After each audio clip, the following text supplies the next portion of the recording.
All righty.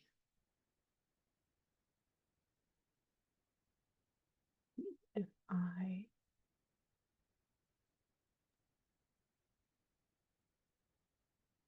take off the spotlight there. All righty. So it is 2 o'clock. And so we are going to start session 2C, which is on emotional design. We're going to begin with a presentation called Making It Up as We Go Along, Design Play as Dynamic Sanctuary. And this paper is by Livesey-Stephens and Niall Moody.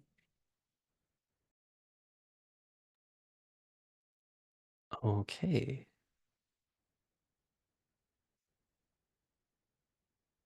Okay. Hello. Well, I'm Niall Moody, and B, you're muted. Oh my God. And I'm the Livesey-Stephens. And we're going to be talking about my game, Making It Up as We Go Along, and the ways in which, with its constantly changing rules, it kind of mimics how home, as both a place and a concept, is itself constantly changing. So home is often thought of as a place of stability and a place that does not change. But I like to think that the significance of home as a place of safety and as a place free of corruption speaks to how, in fact, home has to continually be made and remade, negotiated and renegotiated in order to retain its status as a home and continue to serve our ever-evolving needs as we, as people, grow and change. Niall's game, Making It Up as We Go Along, is a side of the conversations that have to take place to ensure consensus and ensure the ephemeral existence of a game and of a game session. According to Stenros and Mondola's framework of the 5 foundation types of rules, there are formal rules, material rules, internal rules, and external rules imposed by society, like the law, and social rules. There's a lot of really fruitful and jazzy interplay between formal rules, material rules, and social rules in creating home in this game, and what it means to create home or sustainability in a game that is so volatile by design, this one. And in the title of our talk, we decided to use the word design play. And this word indicates that making it up as we go along is as much a design process as it is a game, and that the designing is the playing simultaneously. Participants are as much designers as they are players, and you're going to hear about that a lot in this talk. So I'm just going to start by talking a bit about the game and just explaining what it is for anyone who's not come across it. So Making It Up as We Go Along is a game about changing the rules and creating new ones. It is at least partly inspired by Peter Suber's game Gnomic. So if you're familiar with Gnomic, you maybe have an idea of where this talk is going slightly. But compared to Gnomic, Making It Up as We Go Along is a lot more kind of stripped down and minimal and a lot more streamlined. It has a really quite minimal kind of meta structure. And in fact, the slide you're looking at now is almost the entirety of that of the game's structure. There's a bit more in terms of setup, but really what you're looking at here is the core of what happens in the game. So it is a tabletop game. I have played it digitally a few times. I think some of the very earliest playtests during lockdown were with Tabletop Simulator, and I have played it with Google Sheets, but really it's intended to be played in person with folks sat around a table. So it's a turn-based game consisting of 5 rules, and importantly, all of those 5 rules are created by the players themselves. This is very much a game that is concretely concretely designed by the players who are playing it. So the way it works is on a player's turn, they do 3 things. They start by removing one of the existing 5 rules. They then replace that rule with a new rule that they have written. And then they play through those 5 rules. So whatever those rules say to do, they do those 5 things, and then play passes on to the next player. And one of my goals in creating the game was to try and flatten the traditional hierarchy between game designer and player, in the sense that with most games, the game designer creates the rules and the structure and the space of the game, and the players play within that space. And they might have quite a lot of freedom in terms of what they can do within that space, but it's fairly rare that they have the freedom to actually change the rules of the space, the rules of the game. So making it up as we go along is an attempt to see, well, what happens if we give players that freedom? What kind of games arise out of that? What kind of play comes out of that? And what happens when we ask players to be designers as much as players? So where does design end and play begin? When does a house become a home? In flattening the hierarchy between designer and player, and with such a bare bones meta structure, like Neil mentioned, it becomes apparent that in essence, the existence and ephemerality of the game and the game session is sustained through the connections of the players themselves and through the constant renegotiation of the consensus, since the meat of the game and the interplay of the rules is constantly changing turn after turn. The game is designed so it can be played, and played so it can be designed. This simultaneous design play demonstrates how the clear instability and volatility of the game, which the players are very much aware of, creates a space for mandatory co-design, a changing void that the players are keeping afloat together, putting together combinations of rules that haven't been put beside each other before, creating rules that might never appear again in any future session of any of the games, putting rules in tandem that will never be put in tandem ever again. But all in all, aiming for a well-played game, Buddy to Coven reference. Design play is as cliched as as what I'm about to say might sound, about going where no one has gone before, creating and then immediately testing the consequences of your creation, then you and others iterating on it. Playing what you've only just designed is so volatile, but it encourages players to make do with what they have against the constraints of what they and other players have made moments before, and to see how to make the game truly communal and what does happen if the game becomes biased, even though each player technically, and I mean technically, has fiat power over the rule that they decide to remove and the rule that they put down on their turn. So to just pick out one of the points being made there, this is a game about players testing the consequences of their actions. And I want to talk a bit about one of the things I've seen in a number of games, a number of playthroughs of this game, and that I think is kind of fascinating. And that's what happens when players break the game. I kind of put break in scare quotes there because this is very much a game where what constitutes breaking the game is going to be quite subjective.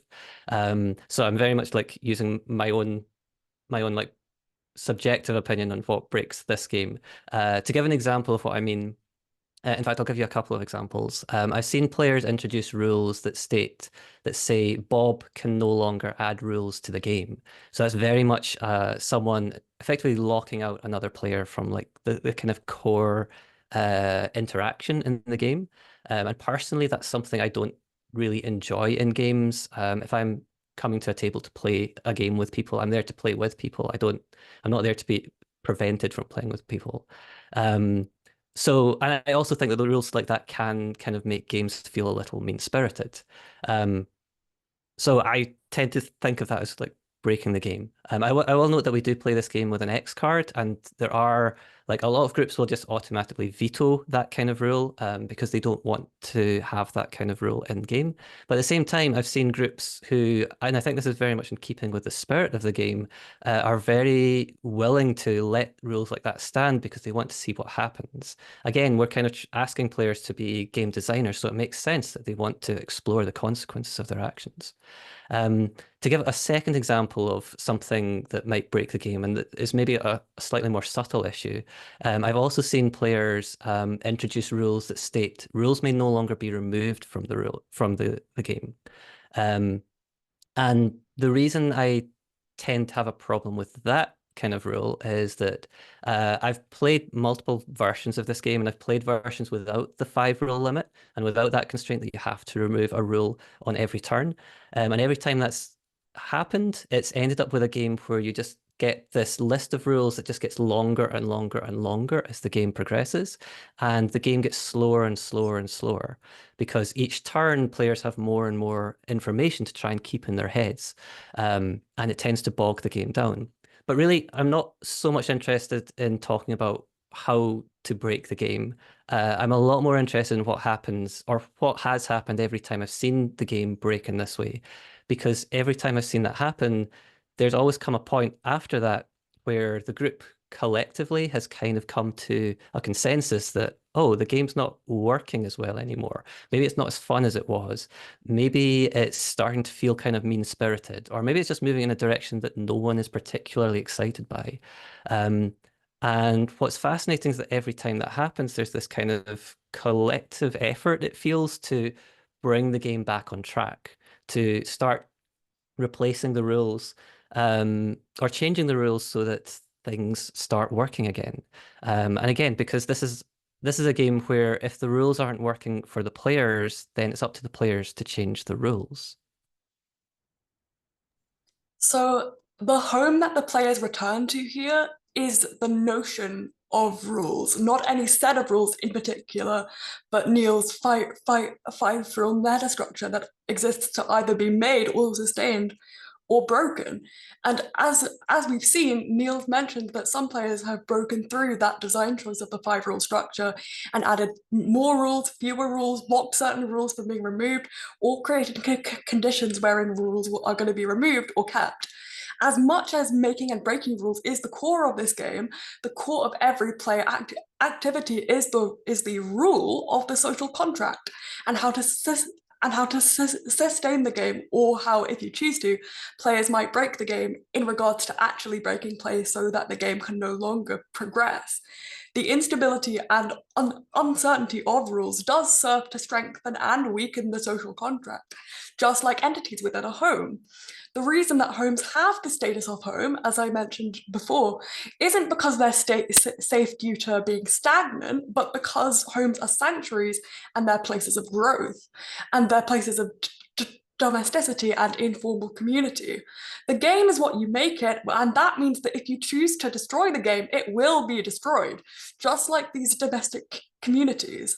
In this game, you're given minimal rules, similarly to the cultural expectations of roommates, family structures, adoption of the nuclear family, but you can choose to throw all of this out the window if you want, and you can choose to queer the game structures as you can queer domesticity, and the game invites itself very clearly to be queered. Staying true to the heart of sustaining a community, be it a formal or informal one, the game is nothing without interdependence.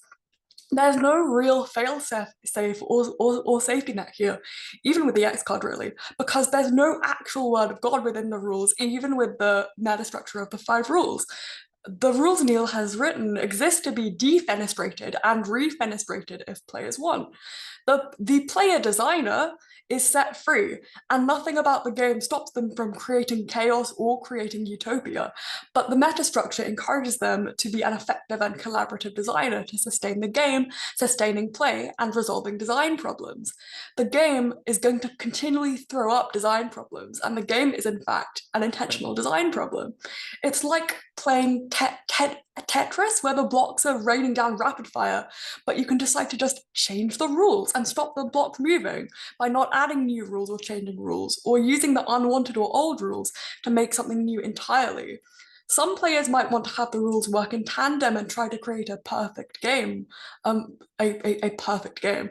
But some players might want to keep changing the rules rapidly with the goal of simply keeping the game afloat for as long as they can, being as rapid as they can, and testing what is fun and what is not immediately. Much like in life, homes, and other institutions, we are making it up as we go along. So just to bring this back to where we started, I think it can be very easy to think of home as something that is static. It's the kind of sanctuary that you return to at the end of your workday. But in practice, I think home has never really been static. Even if you think of very traditional, very conservative conceptions of home, like what home is for the nuclear family, like even in those spaces, people will talk about making a house a home. People will describe themselves as homemakers. Home has always been something that we actively create in concert with others. And for me, this game has kind of served as a way of um, exploring how to exist in spaces that are constantly changing and changing in concert with other people's actions. Not just in games, not just in homes, but like in institutions, the places we live and we work. But more importantly, it's helped explore how we shape those spaces, how we work together to kind of shape them and form a kind of shared direction. And as somebody who does tend to look at the world and kind of despair, that has been a really kind of useful reminder. So I think we're going to stop there. If you are curious about the game, there are a whole bunch of zines and more information about it on the game's itch.io page. And I'm going to leave you with a quote from Anna Zellberg's book, Knitting for Anarchists, because I think both for me in making this game and for the two of us in writing this talk, it served as a bit of a kind of guiding mantra. Following directions socializes us, making our own sets us free.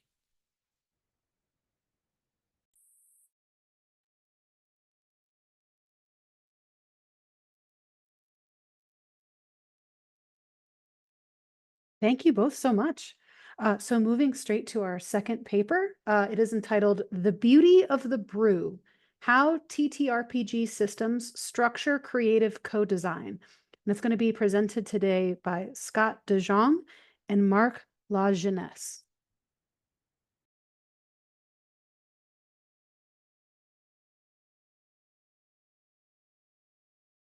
There we go. I unmuted myself. My bad. You should be able to see the correct slide and me, hopefully. And you should be able to hear me. If not, someone just start yelling at me and that will be fine. Hi, everyone. My name is Scott, as I was so kindly introduced, and I'm presenting alongside my co-author, Dr. Marc Lajeunesse. We're talking about TTRPGs. We're going to talk more about homebrew, as some of the other presenters have talked as well. You'll see some similarities actually to the previous presentation, which there's conversation on like breaking a game and what that looks like. But we're going to focus today on homebrew TTRPGs in the game Pathfinder. So when I say homebrew, I'm assuming the audience that I'm talking to here today isn't thinking of a beautiful cup of coffee or even a nice stein of beer. We're getting a little bit closer if you thought maybe about like a witch's cauldron. But when I'm talking about homebrew, what I'm talking about are those 500-page Google Docs or those journals filled with notes that talk about some fantasy world or realm that you've put together, the third-party content creations that go alongside games, the classes, the monsters like a giant lobster that kind of fill up people's tables. And before I get into kind of the more research stuff, I want to give a bit of background to the project that Marc and I are talking about here today, which actually comes to a conversation on death, specifically character death. You see, Marc and I started this project in the pandemic when we turned to TTRPGs as a way to, survive in some capacity. And this was my first time getting a chance to play in TTRPGs. And I started with my very first character, who's on the left there. These aren't the official arts because I actually couldn't find them because of server stuff, but he was a drag queen witch who was going through this space before she utterly was killed and or became a villain through contested decisions between me and the table. So I became a goblin then who viewed themselves as God trying to change the world before they were actually killed by their own religious converts because we moved into the future and they no longer believed me to be who I said I was. Followed by another character who was an onion bard happy to be living in the apocalypse before they were also murdered and started a music program in hell. Now, obviously, these are just table moments, but what Homebrew was doing in this space, or that creation of characters and narratives alongside a game, it was allowing the characters that I was making as a player to shape the story and world that Marc was running as a DM. We weren't actually academically critiquing Homebrew at a time, we were just playing games with friends online. But when we started reflecting on the process, Marc and I were like, there's something interesting here on how players and DMs together can Homebrew to shape stories. And so last year, some of you might remember us talking at dialogue about definitions, where we kind of looked at Swable's definition and we came up with our kind of own discussion here of what it would look like. This was the final discussion we left last year on. And so I'll be grounding the start of this today, where homebrew exists kind of between these domestic and institutional spaces. It's collaborative between players and DM. It's mostly private, and it's relatively experimental, opening up spaces for us to explore. And so with that on kind of the back of our minds, we move to the question of, well, what happens when we focus on the creative and co-creative dimensions of homebrew itself? And so that's the question we're going to look at today. But to do that, I feel like I should give some context to the game system and what I mean by co-creation. So first off, what is Pathfinder? Now, some of you in the game space might be thinking of Apex Legends and one of the characters there. Those of you who are really into cars or maybe thinking about a car called a Pathfinder, though what I'm talking about here today is the TTRPG system called Pathfinder, which is published by Paizo. We'll be focusing on the second edition today, but there is a first edition as well. The very brief history of it is that it emerged in 2009 out of D&D. It was then the leading product of Paizo, with the second edition coming out in 2019, which was recently remastered last year and is arguably still ongoing, with them making some changes in that process. Almost all of these changes in the system have to do in some capacity with D&D's OGL, where the company is trying to distance itself from any kind of legal claims that might come with that, while also making and supporting the interests of their fan base that's there. Critically, it's a tabletop role-playing game system that's referred to as crunchy. People talk about having rules for everything in the game of Pathfinder. If you go through it, you can literally go online. All the rule books are free, and you'll see that there are actually legitimately, if you want to grab a ledge, if you want to grab something in your bag, there are rules for all of those little steps. Now, as DMs, you don't actually have to use all those rules, but they are there. And so what's interesting for me and Marc isn't actually the rules per se, it's how the rules open up possibility for creativity. One of the players that we ran our homebrew research games with was quoted describing the system this way. They said, Pathfinder's a system you go to with a concept. You don't roll dice and see what you can make. You see what you can make for when you want to roll dice. And that's a really nice way to kind of compare D&D to Pathfinder, since it's such like a behemoth in the space, is that Pathfinder is asking you to go for a concept, and they have a lot of options for you. If I'm going to briefly just provide some of the ancestries, which if you're a D&D, like the races, but Pathfinder calls them ancestries, that you can play. You can range from playing as a hyena or a gnoll. This one's kind of scary. If you want to be a rhino beetle, you can do that.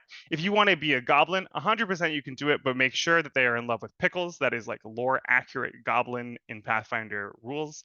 If you want to be something really weird, you can be this thing called a Conrasu, which, and I quote, is a cosmic force given consciousness who construct intricate exoskeletons to interface with the mortal world. In short, no one really knows what they are. It's like space plus a plant together. I played one, good time. Don't really know what it was still at the end of the day. My personal favorite, you can play as leshies, which are these cute little plant folk. I love the pangolin here, but there's tons of options for players, because what we're trying to get at here is that Pathfinder offers a structure. Golarion, which is that world of Pathfinder where these characters are, is kind of like a kitchen sink. And so we're thinking about Pathfinder as a system as offering the possibility for kind of co-creative homebrew. But to talk about that, we have to make sure that I at least provide some context for what I mean by co-creation. Simply put, we can say that we're players and makers together at a table, where it's the table kind of designing as one space. Research on co-creation talks about how it's a mean-making process. It involves collaborative learning and transmediation. You'll see a lot of homebrew and co-creative processes will bring in like media artifacts from outside of the game, right? Like the players will be like, I love this movie or show or this character and I want to play it in the game. But at the same time, by creating stories through role play in our characters and through world building as a table, we can also engage with very specific themes and ideas in what we're doing. And so to kind of quote some scholarship here, we see co-creation as an active part of the game world itself. World building involves not just imagining a new world, but also creating the materials that instantate. Oh my gosh, you can read it yourself. I can't say it right now, my bad. But pretty much what we're getting at here is that homebrew and world building processes make that world feel real. You know, in one of the games that we ran, we had a gothic horror theme, but players didn't want it to feel dark. They wanted it to feel light. And so in kind of a table homebrew decision, they decided that all the scary monsters like this flying bat would have a skirt on. And so for the rest of the game, it was known that whenever a scary monster came out, it was also wearing a different beautifully colored or dynamically designed skirt. Now, to the actual research of looking at homebrew and co-creation. I'm going to look at 2 case studies here very briefly, and then talk about kind of what we can learn and find from those processes. So just to very briefly review, we're looking at the Pathfinder system in terms of how it offers structural possibility for the players. For those familiar with Pathfinder, it's a lot of +1s and -1s in design, and they have all these fancy tables that you can use when making a character at different levels to designate its hit points. As a DM, it's helpful for making monsters. A lot of other games have these things too. At the same time, the world of Pathfinder is this diverse kind of kitchen sink where you have a cast of characters and narratives that you can engage in, and it offers potential for players to kind of do what they want in the space. You don't have to play in Galarian. In fact, most of the games that I've ever played on haven't been in Pathfinder's official world or characters. They've been in my own. But the possibilities that Galarian provides means that in my own game, I have to think about including space for leshies and hyenas and random space fragments that fell from the sky. And so what did Marc and I do? So I already mentioned that we did our interviews with self-described homebrewers and third-party content creators. We then co-designed and ran 2 full campaigns that were each around 6 to 9 sessions over the course of the last year. During the campaigns, I kept GM journals after every single session and sometimes even before. The players themselves kept journals at the end of every session that rotated between them reflecting as themselves or reflecting through a narrative as their own character. We audio recorded every single session, which was between 3 to 4 hours. And then we did post-campaign interviews with every single player about what it was like to play in the Pathfinder system, what was going on with the homebrew concept, and how it felt to be part of that creation journey. When I mean part of that creation journey, when I sat down with players before we played any of these campaigns, I asked them, what's the fantasy you want to see in the game, and what's the fantasy you want to play, or themes that you want to play in. And from there, we workshopped what they were going to do. Obviously, they didn't know how the campaign was going to work out, but they asked for certain themes in their characters or in the world itself. And as a DM, I tried to make sure those were there. And so I'll talk about the 2 campaigns very quickly. The first one was Adventure Time meets Eldritch Horror. The official name of the campaign is called The Royal. It involved 3 players in the DM, all of which had experience playing TTRPGs. They weren't all experienced with the Pathfinder system or the Pathfinder universe, but they were experienced playing TTRPGs.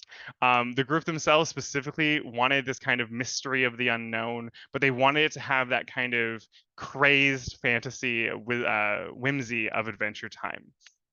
Thinking back to what I mentioned before about co-creation and transmedia, we see it from the get-go, right? They're like, let's put Adventure Time in this game and make it happen. And what that led to is this story of this mysterious fog that comes across the continent and is causing psychosis and mental challenges on a variety of people that are there.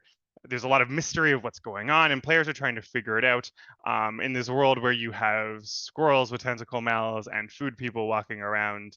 And the larger themes of the game were on themes of the unknown, and specifically how power and memory can drive who we are in the world itself.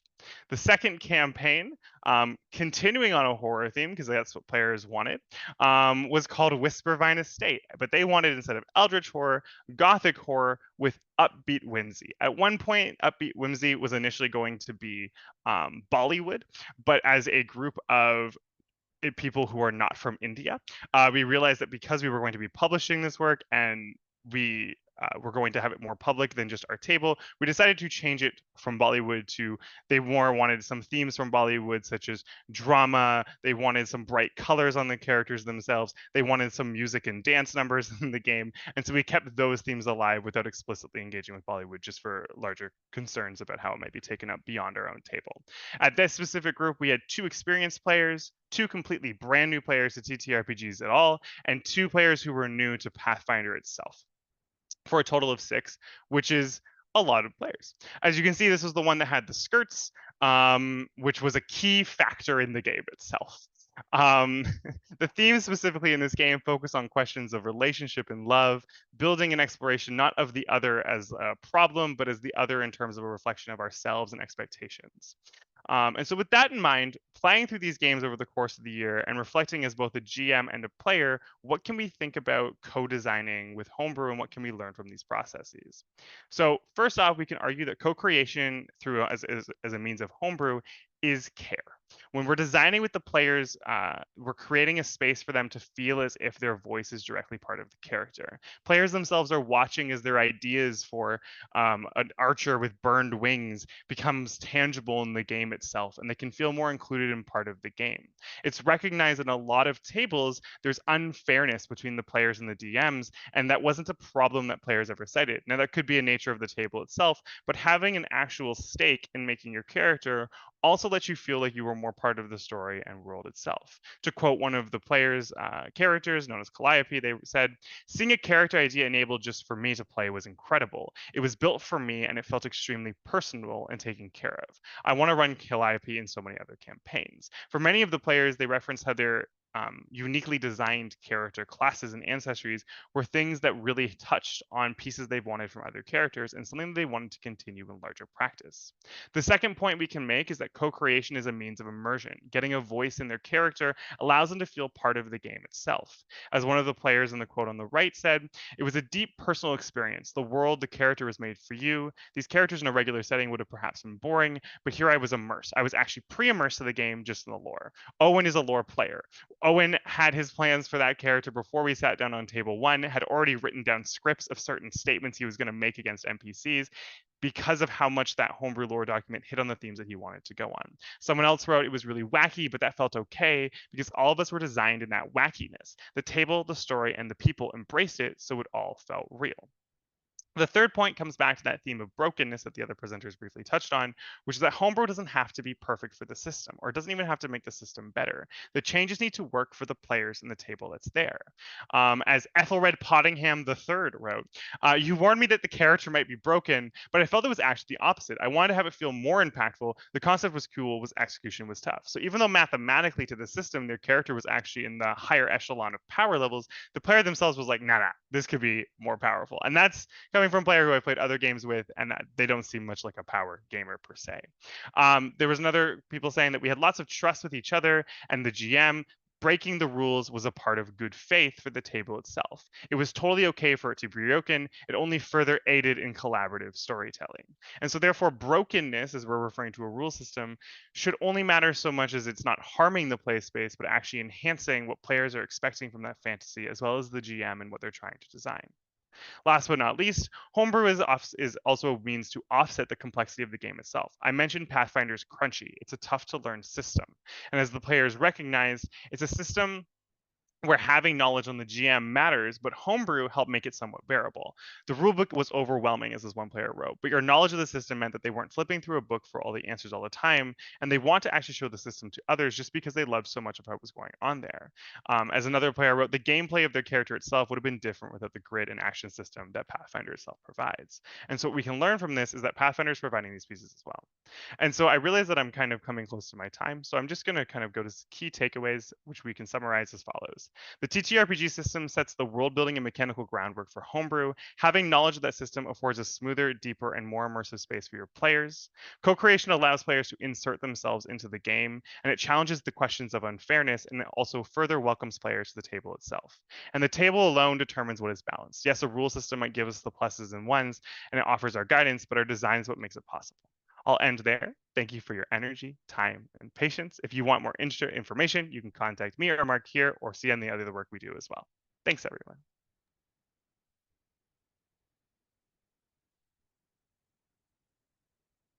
Thank you so much.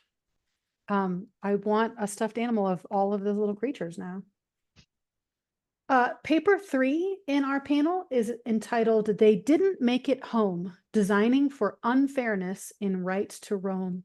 And it's going to be presented to us by Mona Bozdog and Robin Sloan.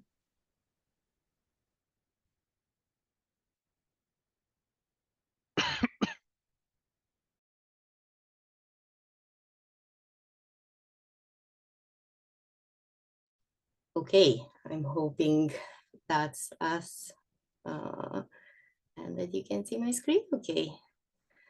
But yeah, hi everyone. Good evening if you are from Scotland in the Scotland channel. But first, thank you so much to all the organizers for an amazing conference so far. It's our first time at Generation Analog, and it's been an absolute blast so far. Thank you, Megan, as well, for the introduction and moderation of the panel.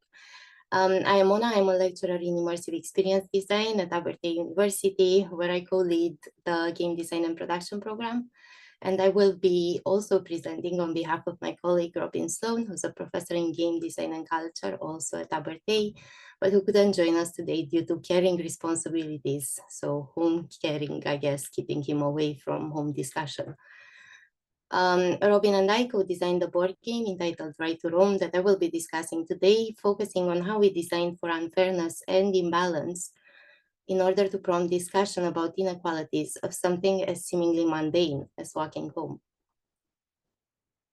Right to Roam is the tabletop board game for 2 to 4 players that aims to draw attention to the injustice and inequality of personal safety in public space. Each player starts in a corner of the board and has to make their way back home by taking one of 3 possible routes.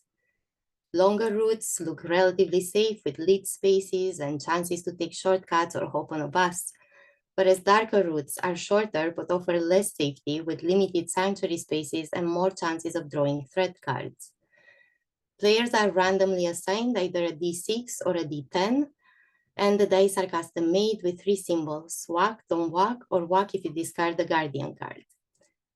A D6 has 33% chance of either outcome, whereas D10 has 60% odds in favor of walking. So the dice affects the player's chances of safe and fast progression home.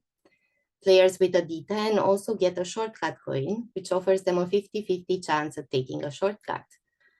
When landing on a dark space, players draw a threat card, and depending on the threat level on that card and the protection level of the guardian cards they have in their hand, they can either counter the threat or have to move backwards to the previous safe space. Each player starts with a different number of guardian cards, which they can replenish when they land on sanctuary spaces. And players then take turns rolling the dice and progressing across the board. They only win if all players get home safely. The game also has 2 modes of play. One is a simple setup where participants can play using the predefined game components.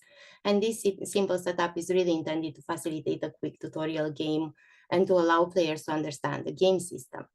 The custom setup in turn enables players to define their own board and cards through sharing lived experience with the playgroup and draw or write on the blank game components provided, allowing us to collect player data in the form of handwritten cards and tokens.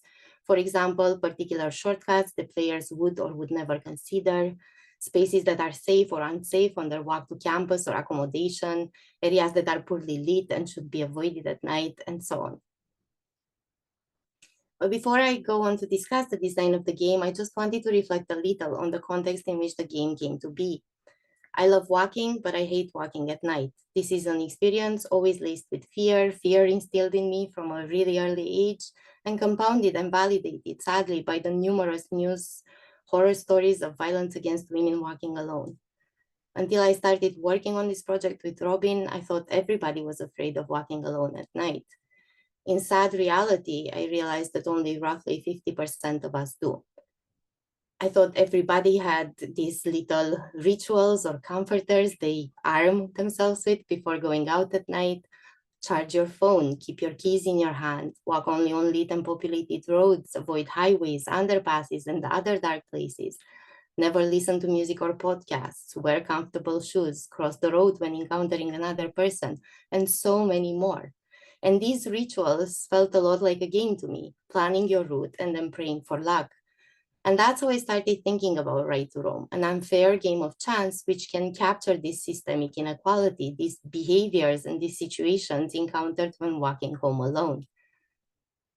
What resulted is a game that can enable players to understand these realities through performing in-game actions. Some players only get a D6, some get a D10, some encounter more threats with less chances of countering them, some move faster with more confidence and can afford to take risky shortcuts. Some will never get a chance to get on the bus. Some don't even make it home. But beyond personal interest, the game is set against the backdrop of frightening statistics. 70% of women overall and 97% of women in the 18 to 24 age bracket in the UK have experienced sexual harassment in public. 1 in 2 women feel unsafe walking alone after dark, and 4 out of 5 women feel unsafe walking alone after dark in a park or other open space. And it is these frightening statistics alongside the seemingly daily census acts of violence against women walking and personal stories and experiences that led us to create Right to Roam. The concept was developed in 2022 during a tabletop game jam that we ran alongside our students in a first-year game design module in response to the theme Darkness. And we approached the design of Right to Roam with the intention of ensuring that all aspects of play, from the board to the cards to the differences in player inequities, served as prompts for response and discussion. Our aim was to design and produce a tabletop board game that could firstly reflect the inequalities of walking alone in public spaces, considering but not limited to the gendered experience of walking alone. And secondly, generate an archive of lived experience through game customization and capture a player discussion. We wanted to explore how board game design can capture the lived experiences of walking home, how the systemic and social nature of board games can actually help us to identify and address systemic inequalities and imbalances of power, and how we can begin to approach balancing gameplay for real-world imbalance. From early concept through to the final game, we really focused on designing alternative routes. We wanted this to reflect the reality of lived experience, both from our own discussions in terms of our differing gendered perceptions of safety, but also from the stories of others. As can be seen on the final board on the right, we settled on a design that involved 3 choices of route for each player, and these are identical for each segment of the board. Each route has a different number of spaces to traverse, 10, 14, or 18, and each route has a different composition. Our intention was to make route choice a considered one, and for players to base this choice on the player they have drawn and on their own level of confidence. A player with a D6 may feel less certain about gambling on the dark short path, for example. Route choice is not a foregone conclusion. All players can make any route work, with the only difference being the imbalanced odds of success that are inherent in the cards, dice, and route composition. Early versions resulted in routes that were never chosen or routes that always led to defeat. But the final version balances an experience of individual inequality, what we call an imbalance in experience, with a chance of success for each player, which is actually gameplay balance. All locations on the board are abstracted, but the starting spaces draw from real-world locations women didn't make it home from: library, pub, gym, and the late shift at the hospital. When a player gets home, they are safe and can no longer roll to play. However, they remain active in the game, and on their turn, they can draw or pass guardian cards to other players. This design decision stemmed from post-play discussions where players wanted to help their teammates in some way, even if they were already home safe. Introducing this passing cards to other players action helped us to solve 2 player experience challenges, keeping the players engaged in the game after they've reached home, as well as further enhancing cooperative play. Furthermore, this was consistent with real-world behaviors. When your friends are not home, you would try to make sure they are safe. Sanctuaries are undefined safe spaces on the board. In the real world, this would be well-lit and populated places. When landing on Sanctuary, players draw a Guardian card and can then do one of 3 actions. They can stay on Sanctuary and draw another Guardian card. They can pass a Guardian card to another player, or they can roll to move. The Sanctuary space, like the home space, supports collaborative play through its mechanics. Here, players get to make a moral choice, sacrifice a round to help another player. And this creates tension in the game. The game overall objective is pitted against intrinsic motivation to progress.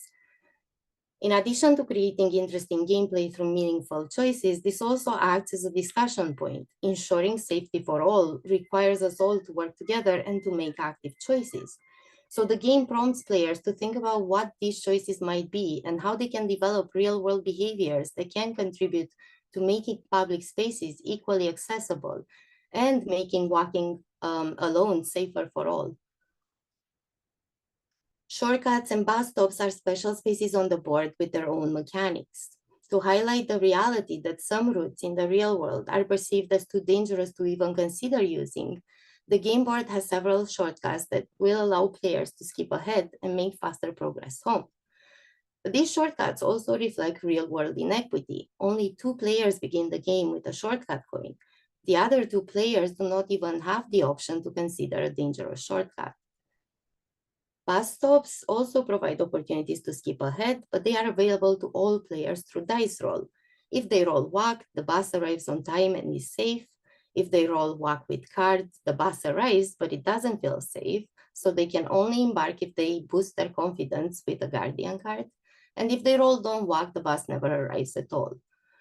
Similar to the walking dice roll, players with a D10 therefore have more chances of being confident enough to use the bus, again reflecting the inequity of buses as safe spaces. Our inclusion of buses here was influenced by Scotland Yard's advice that women should just wave down a bus if concerned about being approached by a lone police officer. We wanted to highlight not only the insensitivity of this advice, but also the nuances of what is considered to be a safe space and for whom. Like most spaces in Right to Roam, buses can be unsafe spaces too. The cards were developed with the intention of reflecting the reality of women's lived experiences of walking alone. This drew from our own conversations, as well as from playtesting feedback and from stories collected from news and media. The intention is that the brief narrative context on these cards will generate discussion between players about these events or items, and how our experiences of walking and safety can differ significantly from each other. We initially designed 2 types of threat cards with different danger levels: distress cards representing perceived threats, for example, noises, and danger cards representing immediate threats, for example, a parked van. Following playtesting and discussion, we decided to include a false threat card to emphasize that not all dark spaces are always dangerous, but rather have the potential to be. It is actually a matter of luck whether you are safe on these spaces or not. As counters to the threat cards, we developed 2 types of guardian cards: comforter cards, items and actions that bring people comfort, like holding the keys in your hand, and defender cards, items and actions that give players the ability to defend themselves against actual dangers, like self-defense or personal alarms. Playtesting was used throughout the development process for balancing gameplay and player experience. In the early phases of the design process, our decisions around gameplay mechanics and narrative were partly influenced by the harrowing stories we read in the press. Our first attempts at incorporating lived experience involved a degree of reflection on this reality and abstracting them into game elements. But we noticed that the iterative rounds of playtesting were generating thoughtful reflections and contributions from our players that we also wanted to capture and integrate into the design. So many of the final decisions around the game board spaces, cards, and narrative were informed by conversations we had with players, colleagues, and students. It was also during this phase that we realized the value of custom components to capture and prompt discussion about lived experience. Consequently, we have extended the design of the game to include the design of a workshop format, and the workshop is intended as a toolkit that community leaders, planners, charities, and other groups can use to facilitate public consultation and information gathering through play. The workshop format has already been piloted as part of the International 16 Days of Activism Against Gender-Based Violence campaign and Dundee Women's Festival, where we discussed it in the context of access to green spaces in partnership with RSPB, which is the Royal Society for the Protection of Birds, for those of you outside Britain. Due to its simple and unfair system, Right to Roam can be used in a range of contexts. To date, we have used it to discuss barrier to career progression for women in the creative industries, student safety, and accessibility to green spaces. Currently, we continue working with RSPB to develop a Right to Roam Green Edition to be used for training and policy discussion. We have also secured funding to run an extended user study with Dundee students to generate an archive of lived experience and test our approach to designing and using a board game for civic engagement and for data collection. This work will enable us to evidence the potential of this design as an applied tool for public engagement, consultation, discussion, and ultimately and hopefully decision-making. To conclude, Right to Roam investigates civic engagement through board game design in a range of contexts: gendered, social, economic, physical, and intersectional inequalities by facilitating discussion and player-generated content that then reveals barriers and identifies possible solutions for overcoming them.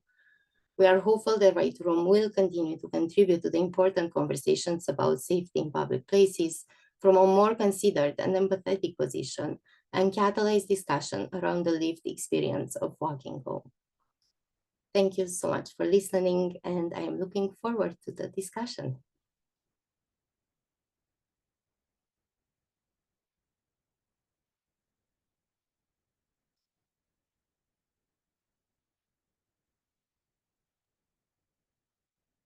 Thank you so much. I was scrambling to turn off my alarm because your last word was right on the nose. So perfect. Our final talk in this session is titled Close to Home, Pandemic Era Design, and it's going to be brought to us today by Jason Morningstar and Lizzie Stark.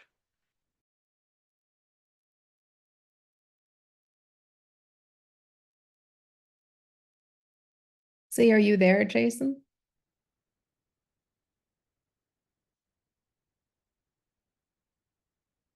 Hello, can you hear me? Yes, good. Awesome. So I'm excited to chat today because, Jason, I don't know if I've ever told you this, but our collaboration together feels like a creative home for me. It just that's feels so sweet like of you you're to say. like the other half of my design brain. I feel that way too, and it's always a joy. I look forward to it every week when we get a chance to sit down and work together. So, Jason, who are we? That is a great question, Lizzie. We are Six of Hounds, you and I, and we've been making games together, mostly LARPs, since 2016. I'm probably best known for making the tabletop game Fiasco, and you are best known probably for your book Leaving Mundania and the associated blog series. But what do we do, Lizzie? We create and execute interesting and challenging projects. We're designing playable experiences, typically for 3 to 10 participants, one shot, a couple hours.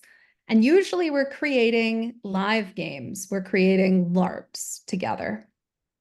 Yeah, well, so what happened in, I guess I can answer this. Something happened in late 2019 and early 2020 that really changed our design practice. And it was the pandemic. Global pandemic happened. So what effect did that have on our landscape of play? This made LARPing really hard because suddenly it wasn't safe to be together face to face. And that is very much something that LARP has relied on. Also, we often design a lot of intense scenes where people are like standing right next to each other and talking at each other and sharing air. And yeah, we just couldn't do that anymore. So Jason, what effect did that have on our design sensibilities and practice? Yeah, well, so the way that we had been building games just went away, and we had to modify and update what that meant. So the way that we had been building things, also there was some arrogance there. We had always assumed that that was the optimal way to play the kind of games we made, and so we didn't think about other ways. We built games to be played face to face, where you were spitting into each other's mouths and shouting at each other and breathing each other's air, and suddenly that was no good anymore. So it was a hard right turn. But so we had new affordances, Lizzie. What were we designing for? Well, it's great news to have new affordances and new restrictions because constraints are a font of creative inspiration.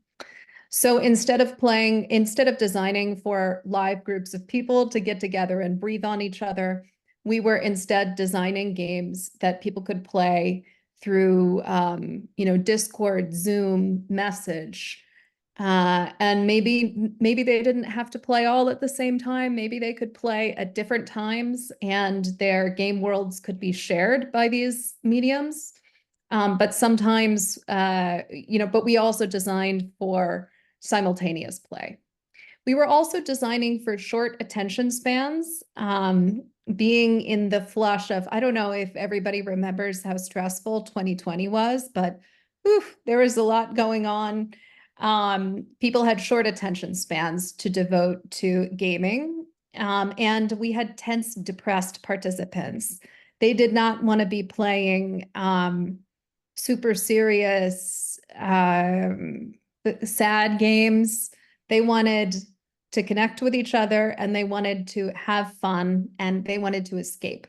So it was kind of a different game environment that we were trying to create all of a sudden. Something we didn't put on this slide that we probably should have is that also the affordances of the medium are different, and it's exhausting to play for a long time. So a 4-hour LARP played face-to-face is manageable, but that's just not practical. Everybody via was Zoom. having all those Zoom cocktail hours at the beginning of the pandemic, and then very quickly people were over Zoom. So we were designing around that too, for sure. What games and themes worked for this? Well, we pivoted pretty hard away from difficult things toward things that were a little bit lighter. We foregrounded games that could be played in a more elevated comedic way, or that didn't require a lot of investment, that didn't require any prep, that were skewing more toward party games than toward intense dying in cold water LARPs. It's worth noting that the first few games we tried were not at all successful. And We we've thought, learned something from that. What yeah, did we're we- going to crush it, but did we crush it? No, we did not crush it, but we did learn from it. What are some of the things that we discovered, Lizzie? Well, we came up with a new design methodology that we kind of called the design for random friends model, where you make a list of people that you enjoy but maybe haven't seen recently, and you pick 4 of them at random or 5 of them at random, and you think, what would these 5 people like to play together? And we've designed a few games like that now, and it's really fun having your friends be your muses. And We it's also just as another point there, it's a gift of love to them because we're making an experience that is very specifically for the things that are going to delight them. So I think that's nice too. and we got some usable games at the end of it too. Like I think some of the things we've designed will have a life beyond just the 4, the purpose-made audience of 4 that we were designing for. We also had all the affordances of tech to play with. You know, before we were relying heavily on like the affordances of a note card. But now we had things to play with like chat windows, video windows, Wikipedia, audio, and we created ways to use them diegetically in game as themselves, as well as fantastic things like crystal balls or love letters passed under doors and so on. But we tried and failed a lot before we had successes. So Jason, can you tell us about a couple of our failures? I would be glad to, and please chip in if I miss some of the gruesome details. So right out of the gate, early 2020, we're like, we got this. We're going to make a game called Trouble Wand. It's going to be about a wizard help desk. We'll use Slack to run it. And it was an absolute failure. I think it's a great idea, and it might actually work now, but at the time, it was requiring a lot of commitment, a lot of sort of asynchronous, synchronous combinations in terms of timing.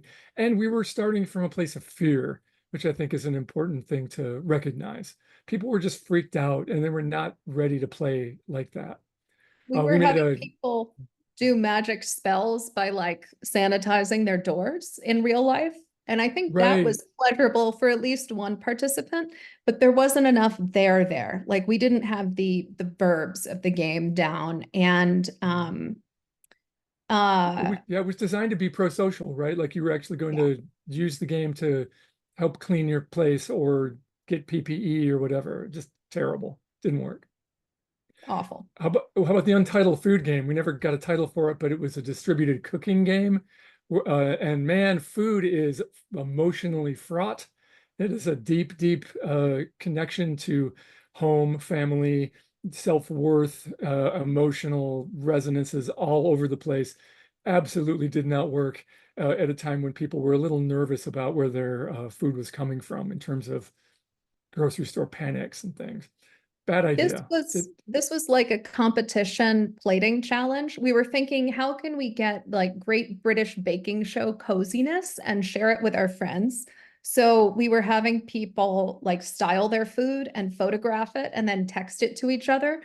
And what happened was that, well, I mean, we were playing it with somebody who had been a professional food photographer, just in fairness. But what happened was most of us ended up feeling bad about the food that we were choosing to eat, the way we were presenting it, and so on and so forth. And it played for 7 days where we were photographing like every meal, so it was way too long. Total failure. We failed to insert enough alibi. It was bad. It was very bad. And then we got really sort of obsessed with using Google Slides, which have a time feature, so that you can control the amount of time a slide appears. So you can create diegetic timers with that and all kinds of things. We made a game that used that to facilitate conversations, and they just didn't work. The technology was not ready for that. In other venues, it's fine, but it just didn't work for our game. So you and I were working together throughout. We didn't really skip a beat, but how did the pandemic realities affect our collaboration? Yeah, play testing. I mean, the main thing is that play testing became quite difficult. Yep. Sometimes it's nice to get people in a room and just chat about things, but again, this Zoom fatigue was kind of working against us. And when we did have things that required more in-person interfacing, again, we ran into the problem of being in a pandemic and people not being allowed to gather, or people not being able to gather for health reasons. Yeah, and Shall we talk? We should probably. Yeah. Oh, I just wanted to point out that we're even now, our design practice is really focused on trying to be as inclusive as possible, which means that we're looking at people who are sort of in the extremes of their ability to manage infectious disease, right? So people who are immunocompromised, or people who care for immunocompromised people. So we're pretty paranoid about that stuff and are trying to use care in the way that we design to minimize risk. Yeah, and to think about like, how can we make this accessible to more people as well? Right. That is something amazing that the pandemic gave us via Zoom play, which is that you can include a lot of people who might not otherwise be able to show up. And I think that's true of this conference here right now, right? I got a kid, absolutely. I'm not really traveling for speaking gigs like I used to. And so, but I'm able to be here because it's online and because the conference itself is in my home. Well, we should talk about some of the games we've made just to give examples. Let's do it. Probably the first game that we made that was really successful was 4 Lovers. This is a game where for 5 people, 4 of them are in the separate corners of this castle in Venice during the plague. The Doge has put everybody into quarantine, but you can pass notes under doors. In the middle of the courtyard of the castle is an abbess or an abbot who kind of wanders around and is capable of performing weddings should the occasion arise. A little ways into the game, the Doge declares that the windows can all be opened a crack, and then you can shout to people and make yourself heard verbally. And a while later, the Doge declares that if you get married, the blessing of marriage will like inoculate you to plague and you're able to leave the castle. So there's a high incentive to get married. And then we spun kind of a romantic intrigue into this. And we designed for video chat using it in a few different modes. So you have everything on during the workshop. And then you go to chat only, and it's a single stream chat. So you can read the notes that everybody is passing. And then when the Doge declares that the windows can be opened, you turn your audio on. And then we have a debrief back with all channels go. What else did we design? We designed Conifer, which was, I think that was our first game that we specifically designed for 4 friends. And so Conifer is a game that's rooted in history. It's set in Bolivia in 1971, and you play CIA agents who are watching the coup that they have built unfold. So the last part of the game is played in real time, but you have a week leading up to it where you play your CIA officer who has complicated relationships with the other members of the staff. So there's romance and intrigue, and you're making choices building the coup that you fomented. And then at the end, you have this sort of role-playing session where you flip the switch and see how it turns out. It's an interesting hybrid there of synchronous and asynchronous. What else have we built? What else do we make? We built Wizard's Querulous Dram. One of the things we do when we're designing games is we say stuff like, what genre have we not designed in very much? And we hadn't really done like a fantasy game together. And so Wizard's Querulous Dram is a drinking game for wizards. We're all wizards. We're communicating via crystal ball. That explains the video channel. And we're going to make important decisions about who the next king and queen of our lands are. And there is one hitch, which is that wizard decorum, of course, prevents you from saying no to anybody that is your elder. But we're all doing a lot of time magic, and so it's impossible to tell who is whose elder. So you can't say no, but what you can do is you can take a drink and then, take a drink, and then we'll know that you disagree. So Lizzie, we have Jason, time. Oh, sorry. We have time to talk about one more game, and then we have to wrap it up. okay, should we talk about getting to philosophy? Can you jump slides? I want to talk about Skelf Team 6, actually. Oh, yeah, Skelf Team 6. So this is a game we're working on now, and it's about broken relationships. But the cool thing about it is that you're cleaning up a messy breakup, and the breakup has happened. You've been called in to clean up the emotional damage, which is physically represented in the play space, and you've got your own things going on, but you're basically like crime scene cleaners for an emotional breakup. But the thing that's exciting about it is that it uses PPE diegetically. So you're wearing masks because you don't want to get contaminated by these people's messy breakup. And I'm excited about making games that are using natural constraints like that in a way that's diegetic and that is fun as well. Anything to add to that? If you want to playtest it, contact us, because it's in playtesting right now. We're definitely ready to get more people playing. So where can you find us? It's listed there. And where can you get our stuff? Six of Hounds at Itch, Bully Public Games at Itch, and then we have our own sites as well. Thank you for listening to us.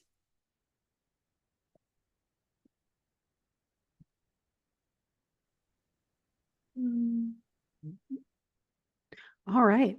Thank you guys so much. So we have a little bit of time for Q&A, and if you have some questions ready, I'll try to look in both the Discord and in the Q&A here in Zoom. But we'll start with one that's from the Q&A. This is a question from Adriana or Adriana, I hope one of those is correct, Burton, and they ask for Scott and Marc, how do you see homebrew practices changing, if at all, across different TTRPG systems? Yes, Yeah. I'll take it. Okay. Get some FaceTime at this conference. Hi. So we did notice a difference. It's kind of an affordance theory thing, like the shape of the system determines what the players and the DM can do with it at a baseline, but it's kind of like a 2-point answer. So half of this answer is coming from our other part of the project where we talked with professionalizing and amateur homebrewers, where mechanically the different systems are more or less permissive to making either small or sweeping structural changes. Like Scott had the slides of like the tables of numbers, right? That's like the backbone of how the game works. And some of these are really complex. And P2E, Pathfinder 2nd Edition, the thing that most of our participants loved was that the math numbers are low. They're very condensed. So it's really easy to find out where the things you want to add fall into the game system, where if the numbers are really overly inflated and you want to add something to the game, you're not actually sure what background info you have to impart with this new content so that it's actually playable and doesn't break everything apart. So that's one of the things that folks really liked about Pathfinder 2e, and one of the things that's different across systems. The other thing is that in terms of like the game world, the imagery, what ancestries, or in other RPG systems, races are available, those things, even if that's not what you're planning to use, even if you're coming to a TTRPG with the sense that like, I'm going to brew something out of the box and be really creative, what is possible in the base system, what the art assets are in the base system, those things really inform what players gravitate to and choose to do and what they choose to expand on. A lot of homebrew is not out of the dark, it's iterative. And so if you're providing a system with like that exoskeletal creature whose name I can never remember, Scott, if you want to jump in, that ancestry you showed. The Konrasu, yeah.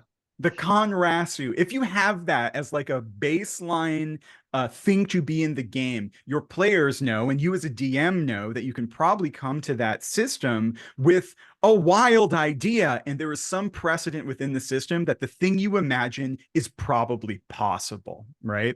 So the way I was kind of thinking about this is different systems. I'm thinking about like improv and acting, where like Pathfinder 2nd edition is like a yes and system, where if you have an idea, there's probably something in the base material that makes it able to happen for you. Where something like Pathfinder 1st edition is like yes, but, whereas like it is creative, but there are things in the way. And then something like D&D 5th edition is closer to a no, but we'll see what we can do in terms of your creative process, right? And it's not that a no but system isn't brewable, but like the affordances of that kind of system would limit not necessarily creativity, but the implementation of creativity in the practice of the table. So that's my answer to that. Thank you very much. I've got another question from in the Discord. Well, it's actually I think it's a cross-panel question. So Jason had a question for Neil asking, why is 5 rules the perfect amount of rules? Yeah, well, I guess I will say I can't guarantee it's absolutely the perfect amount of rules. To kind of give it a bit of an explanation of how the game developed, originally it didn't have that limit at all. It was, I guess, like more influenced by Gnomic, which I get also doesn't really have a limit of like a maximum number of rules, but it did quite quickly become apparent that as I kind of discussed in the talk, like that unlimited list of rules didn't work very well. I think I settled on 5 because it felt about right to me. I realize that's not a very satisfying answer. I will say that when I've played the game with players who have then removed the kind of limited number of rules, it doesn't take many more rules before they start to see the problem. Like I think the maximum we've got to in that situation is about 9 rules before they reintroduce the limit of rules.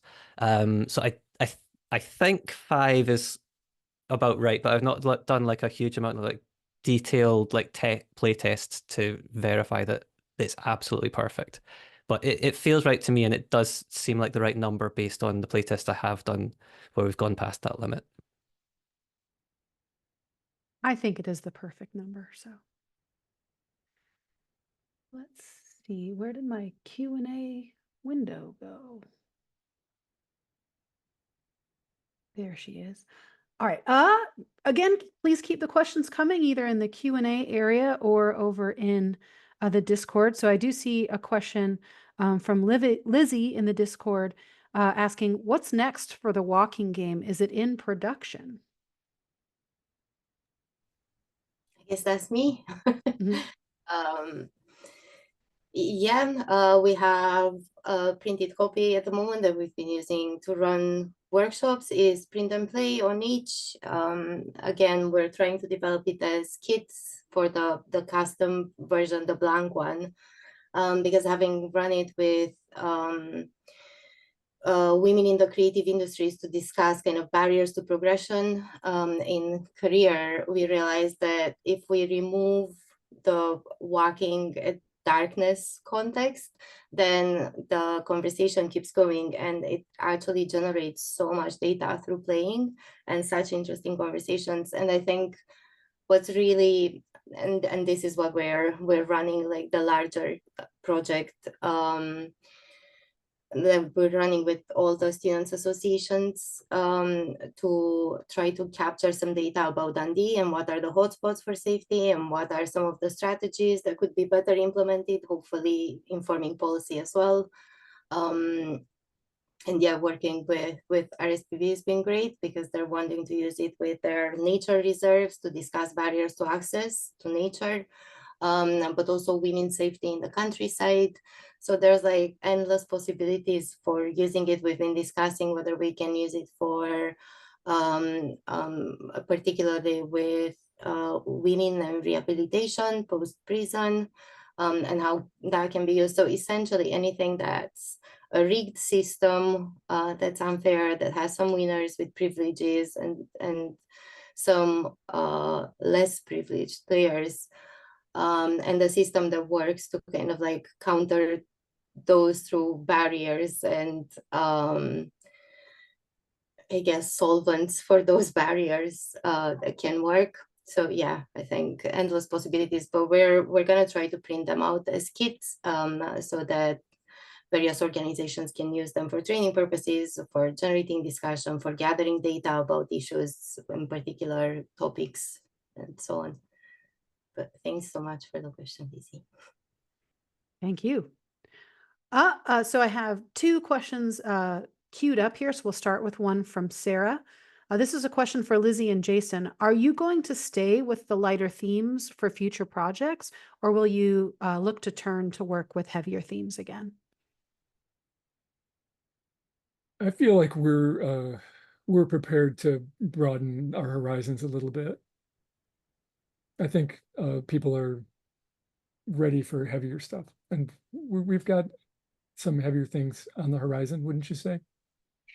Yeah, right now we are also testing Shluga, which is our in-person Baba Yaga dinner party. We've got The Sternest Good Night, which is a game of family relationships and alien visitation that will be at Make a Scene in Minneapolis. We've got Skelf Team 6 coming, and I'm trying to think if there's anything else in development. I think that might be it.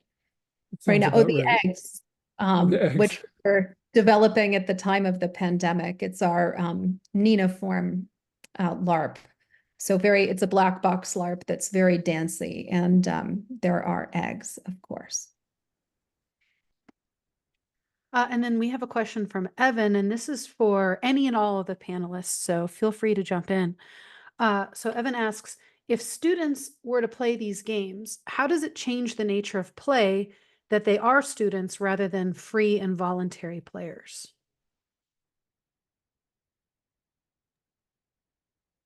I think it turns many games into spinach in like an eat your spinach kind of way. We ran the Wizards Querulous Dram for some students at MIT, and they were like, do I have to do something weird? And then, there's that problem in classes where nobody's talking and you're trying to get discussion going. I felt like yelling, "This is supposed to be fun," which is, of course, the best way to make anything fun. So I think it's hard to overcome that you got to eat your spinach kind of vibes. But I'm interested to know what like the actual teachers have to say about this. Well, I've run Making Up As We Go Along with actually a group of Mona students, and I'm trying to work out if it did. Maybe it was like spinach for them, but the thing that mainly stuck out to me with playing it with those students is that they were so much meaner than the other groups I've played. Like the example I gave of like the student who like wrote a rule that said Bob can no longer add rules. Like that was a student who did that. But I think the interesting thing there is that it did feel like the students were kind of actively trying to like push the boundaries of the game and see what it would do, which is kind of what I would want from that kind of scenario. I think with making it up as we go along, it is something that I've kind of had in mind, that maybe it's potentially useful as a kind of pedagogical tool to help explore kind of game design. Yeah, I don't know how much that answers the question. Yeah, I was just slightly surprised about how much meaner they were than the other groups I've played with. I can jump in here as well. I do some work in serious games in addition. So like the homebrew stuff, I feel like almost always when we're playing a TTRPG, it's typically a voluntary experience. Like I wouldn't run a full Pathfinder campaign in the traditional sense as Marc and I have looked at them in a classroom setting per se, unless I'm doing a whole class on homebrew Pathfinder. But yeah, you have that captive audience problem, and if we're gonna drop Bernie to Coven again, he'd all be like, you just let the students like observe if they don't want to play. But the actual piece too is how the game gets framed to the students and like what's the actual intent behind it. Like I find like the students, I feel like they're being forced to eat spinach, don't really understand why they're playing a game. Like if I'm teaching a media studies class and I'm like, we're gonna play a game now, and I don't actually explain why, some students are like, it's 8 a.m, why are you making me get out of my chair and talk to another human being? Whereas like if you're able to justify, like I played D&D with my students in my media literacy courses last term, and they were into it because I justified the reason for playing it was then to talk about the moral satanic panics around it. And that helps a little bit. That doesn't obviously get rid of that kind of forced classroom environment, but I think framing and facilitation are more key than the other aspects of the game itself. I can totally kind of agree with Scott there. I think it depends so much how you're framing it. It also depends the level at which you introduce the game to your students matters, because I've played it with first-year students, I played it with third-year students, I played it in the context of this is a prototyping, rapid prototyping module, and I played it in the context of this is like a critical game analysis module. And yeah, I think it's always amazing for me, and particularly like depending on how you frame it. Right to Rome started as a game jam game with the students in class, so we worked with them there, so they were constantly coming and asking, what are you doing, what are you working on, and we could demonstrate kind of like best practice that way as well. But it also was really good for them to come back in second year and see that, oh, you guys made a game that then kind of was printed and it's now used, so if we persist we can do the same. So I think it really matters how you frame it and what you're trying to get out of it. Because I think, yeah, playtesting with students was amazing for us, particularly if you're trying to get specific demographic information that you don't have. We don't, neither me nor Robin live in Dundee, we live in that magical land of 5. But yeah, it's students really different. They've got like different rhythms of life than us, different lifestyles, different hours, I guess, and different ways in which they perceive like safety. So I guess it kind of like, it depends what you're trying to get out of it. If they're wanting to test the system, say, I want you to really kind of like tear this down, because that would be the most helpful thing for me.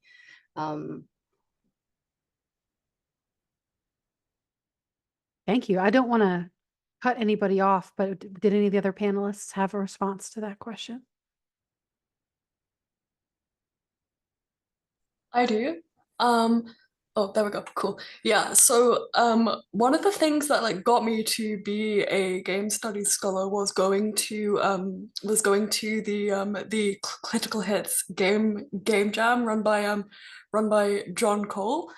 And when he was telling us about when he was teaching like sex educators how to design LOPs, he gave us like a 10-minute run through. Here's how you design a LOP. And one of the things he said was never ever do an educational LOP if you don't have time to do a debrief. And I think that that speaks very well to what Scott was saying about like you tell your students why you're playing a game, either before the game or after the game. I like what you said about telling your students why you're playing the game before you play the game, because I think in a way they're more likely to get something out of it if they know the kind of thing that they're looking for.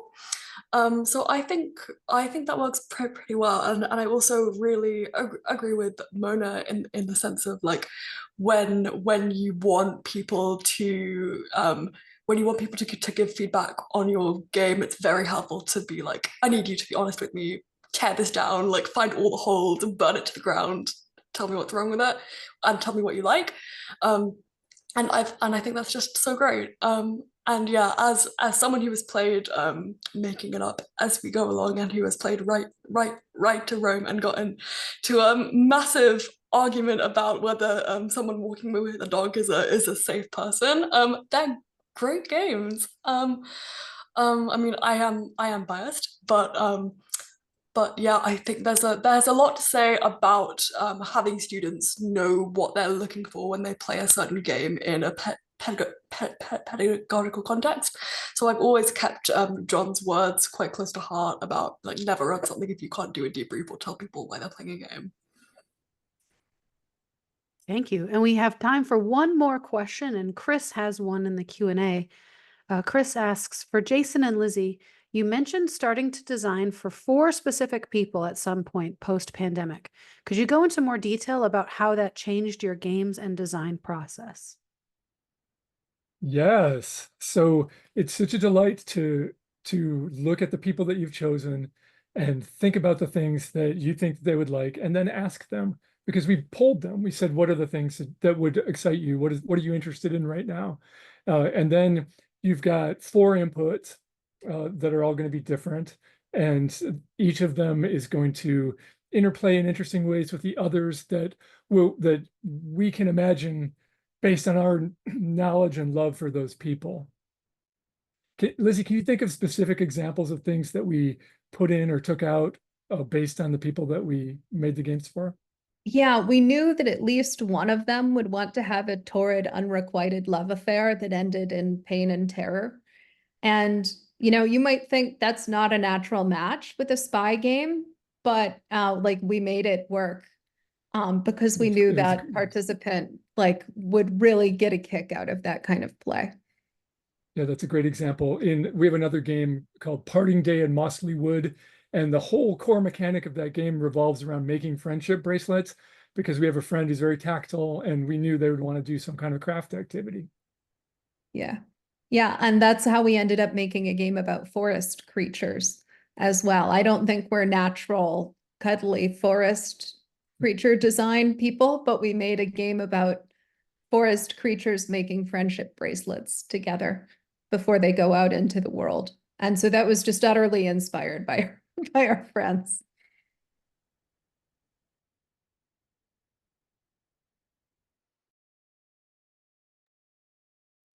Also, the combination of people is kind of interesting too, right? You have one person who wants like serious, sad stuff, and another person who really needs the game to be about nature. And so to make a scenario that's elastic enough to contain the contradictions is part of where the fun, where the play is for the designers.